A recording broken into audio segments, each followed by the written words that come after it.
ఒకానొకప్పుడు పరమశివుడు పార్వతీదేవి అసుర సంధ్య వేళలో ఈ భూమండలం అంతటా కూడా విహారం చేస్తారు. శ్రీశైల పర్వతం మీద దిగుతారు. భాగవతంలో చతుర్థ స్కందం అనుకుంటా, అందులో చెప్తారు దీని గురించి. వాళ్ళిద్దరూ విహారం చేస్తుంటే సనత్కుమారుడు కనబడ్డారు. కనబడితే వాళ్ళకి ముచ్చటేసింది. బ్రహ్మవేత్త మహానుభావుడు బ్రహ్మజ్ఞాని, పలకరిద్దామని వృషభవాహనం మీద కిందికి దిగి దగ్గరికి వెళ్ళారు. ఆయన ఇలా చూశారు, చూసి తన పంతాన్ని చేసుకుంటున్నారు. ఇద్దరు అలా నిలబడ్డారు.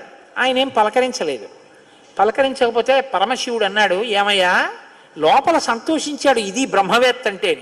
ఏమయ్యా ఇంతసేపటి నుంచి నించున్నావు, కనీసం నువ్వు పలకరించలేదు మమ్మల్ని అన్నారు. ఏంటి నువ్వు కొత్తగా కనపడ్డావు ఏమిటి?